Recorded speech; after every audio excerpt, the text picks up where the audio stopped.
there is another dimension, beyond that which is knowledge of man. It is a dimension as vast as space, and as limitless as infinity. It is a blackness between the sun and the moon, between science and superstition, and it lies between all of man's fears and the summit of his ability. This is the space of imagination. It is an area which we call the Sci-fi Zone.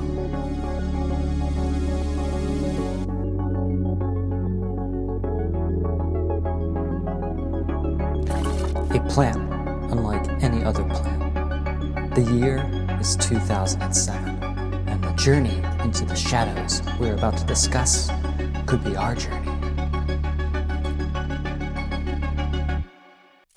Welcome back to another episode of the Sci-fi Zone. Tonight, we will look at the alien invasion plan of the Pod People. This is directed by Justin Jones. So, after a meteor shower descends Los Angeles, we are introduced to this character, Melissa, who feels that her co-workers and her boss, Samantha, that she works with at the agency owned by the Vickland, are acting differently after receiving a weird plant. She begins to suspect that they had been replaced with malevolent alien invaders. Aliens. Little do they know what is in store for them. Melissa works at this ad agency, right? I guess it's an ad agency. It's more of like a model agency, and it seems to be kind of like on par with this movie as like a B genre of model agency. They represent these horrible models that work around Los Angeles, and they get them jobs for shoots, press things, and it seems kind of like on the level that's like a little seedy. It's not really like, you know, your top tier kind of ad agency. It's kind of down here at the bottom, which I think is pretty fitting for a movie like this, frankly. In regards to this ad agency that Melissa works at, my biggest comment is the location of this place. It appears to be in some kind of attic space. And I know rent is like a big deal in Los Angeles, and I get that, but it really feels like they are just in like someone's attic space somewhere up above. And I say this because whenever they enter this room, you can see right outside the door there's like some wooded attic walls. Now granted, would I work in an attic? Sure, I'm not complaining. Hey, I'm in a fucking basement right now. The issue with being in this attic space is it's some kind of utility space. There's fucking vents everywhere. Huge metal vents that you can't miss. It's like it's literally like this is a scene right out of fucking Brazil, right? You know what this is? This is an H2206, authorising the compulsory, temporary requisitioning of this flat. And, you know, granted, this is a low-budget movie, and I understand it's hard to get locations to film and stuff like that, but it doesn't like really fit the story to be in this utility closet space with these vents floating up above you. And I would be more forgiving on that if the audio wasn't so... the audio is just so terrible in this movie. It is so terrible. And when you're in a space like this, that's like a utility closet where your heating system is clearly located. I can relate because there's a heating vent right next to me here. I gotta turn the heat off when I do this. They should have done the same in the movie. It is loud. All you hear is... Right. Okay, yeah, I'm gonna have to call you back. And let me tell you, this continues through the entire movie, scene for scene. Some places it's not so bad. In other cases, it's like it detracts from the movie. There's a scene outside where she's meeting the detective, and all you hear is the wind. You can barely make out anything they say. And Oh, I've seen that man twice come in. it's frustrating because they clearly went to a lot of effort with this movie, only to have like the biggest shortcoming falling on the audio end. The audio is just so terrible to the point where it is hard to watch because of that. And I found myself many times turning on like subtitles, putting my ear next to the fucking speakers so I could hear what the characters were saying. It's awful. It's awful. It's awful. Audio is so important. If you're gonna fuck up, don't fuck up on audio. So I previewed the trailer for this film, and that's why I was interested, and I thought it looked really cool. I thought I was going to get some really cool creature action, because they play that up massively in the trailer. You see this goo, you see this person like in this bubble kind of thing, and it looks freaking awesome. And it sold me. They sold me on the trailer. I got to the movie, and there's no goo. There's none of those scenes. The scenes you see, they are in the movie, but they're so brief. And as the movie progresses, they get lazier with it to the point where they just start having all the creature stuff off screen and you don't see any of it. At the beginning of the movie, at least they try. They have a character come out where they're becoming a double and they're covered in goo and there's like this woman screaming and it's cool. And I was like, okay, this is okay. I mean, it's kind of low budget, but I can get on board for this. And then as the movie goes on, they just decide to say fuck it and put all that off screen. So you don't see any creature stuff. Everything in this movie is held up on the dialogue scenes back and forth, and that's all you get. And I think it's a really big mistake in a movie like this, that you're playing up the invasion of the pod people. Clearly a take on the invasion of the body snatchers is what pulls you in, and you're not going to get any of those creature effects. So there's the warning to you. No creature, pretty much no creature effects. So you're asking me, well, what is there to see in this? What is the enjoy in this? And you know what they do? They make it up with the erotic scenes. They do.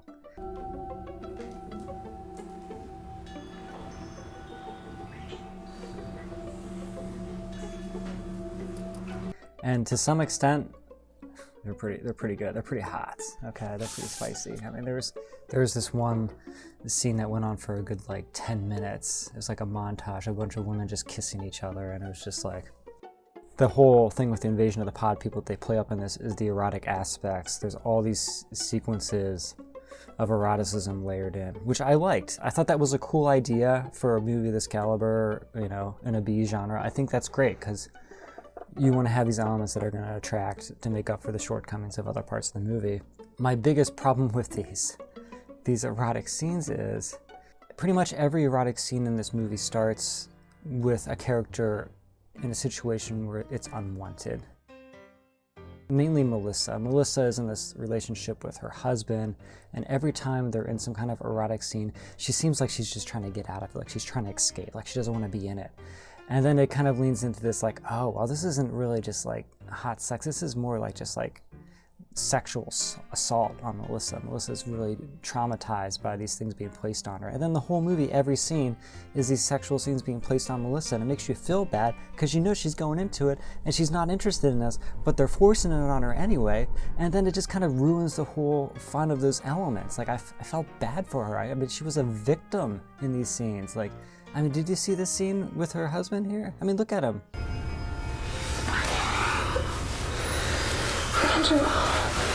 You know what I mean? That's not helping you to start your movie with a scene like that. That just makes the audience feel awful for her. And I don't need it. It's fine if you want to have these fun erotic scenes where you play up this alien angle. I get it. That's a cool thing to explore. But if you're gonna do it with a character where it's unwanted every single time, it's a big turn off for the audience. You end up just feeling really terrible for her. And that's how it was for me. I felt terrible for Melissa. I mean, she was just forced in these awful positions. And then, her whole character at this ad agency, she's this really nice person and she's trying to do good things and make good friends, and everyone just treats her like shit because it's LA, and that's kind of the culture out there in the ad agency world, and it's awful. It makes you feel awful. It's so awful that I started to think maybe this movie is just an allegory for drama in Los Angeles and how people treat each other so shittily, and maybe that's what they're trying to say with this invasion of the pod people is when you work in LA and in the business, you're gonna get treated like shit. And yeah, that's probably pretty accurate. So I guess it does get some kind of point past the audience that makes it worth feeling, right? So the whole plot angle is there's these plants that are being passed around that are turning people into pod people. When I say pod people, it mainly means there's going to be a replicated alien double of you from this plant that takes over your life and it's like a replicant of you, and then they get rid of you. And that's kind of the plot point. I don't really understand how the plants do that. They don't show you anything other than the plant in a pot moving around. There's a scene where Melissa chops up one in a not a blender, in a garbage disposal, and there's some blood, so you realize it's some kind of living thing. It makes a shrieking noise, but that's all you get. You have no other explanation. You don't really have any visuals other than this cloudy mesh they show a couple times. So again, all this kind of stuff happens off screen and has to be left up to your imagination. You have to carry that with you, which I think is a detriment. Melissa's life is really in a mess in this movie. There's one night where she comes home and a member of Q is in her house and he basically just blows his brains out right in front of her. In a normal movie, this would lead to some kind of trauma, but in this film you get the next scene, which makes you question if it really happened at all, because she seems fine. And I'm like, oh, maybe that was just a dream. And then only a few scenes later you find out, no, that actually did happen, but she had no like reaction to it. Like, it was just so flimsy. There's no character development in her going through all these horrible situations. It's just like this steady flat line with her character, which is awful. Like, there should have been some build to that, you know. There should have been like some trauma laced on top of her, and that should have like fueled the movie more, but they just fail on those aspects in this movie. On occasion, some of the scenes do this daytime TV thing, and it's really interesting, and I wanted to bring this up because it's always like done in this over the top dramatic telling of events, and it's like a mix of like slow down footage with music. It kind of reminded me how they do this recreation kind of video concepts, like on America's Most Wanted, where John Walsh is like retelling the story of like something awful that's happened to this family, and they do this slow down dramatic music. That's what it reminded me. I was trying to think of what else it reminded me of, but it's like a kind of like cheesy daytime TV formula for these scenes, and it made me laugh. Like, I thought it was funny. Ladies. No. This detective, I was surprised how early this detective character that is thrown into the story just buys into Melissa's story about these plants. He doesn't really need too much convincing. He's like, he just hops on this bandwagon that the plants are turning people into aliens. He just believes it. And maybe he just saw this as an opening for Melissa, because it seemed like he had the hots for Melissa. I don't know, but I was kind of surprised by how quickly he just falls into this rabbit hole. Well, anyways, Detective Sexy saves the day in a classic fashion. Luckily, he was able to use the internet to find out where these plants were coming from. He like went on the computer at work and Google mapped it or something. I'm not really sure. Brought up Google Earth, saw a building. Somehow that was supposed to connect the story loosely, and I guess it did, because they just kind of progressed from that, which is weird to me because I don't really understand how that worked. The end is very open-ended. There's this final car scene with Melissa and her friend, and you realize that Melissa's been replaced by a double, and her friend's about to be replaced, which I thought was a pretty cool way to end the movie. It didn't feel like this was going to be the ending, just because of the prior scene building up like they're going to go on the hunt to find these things, they're going to get out of town.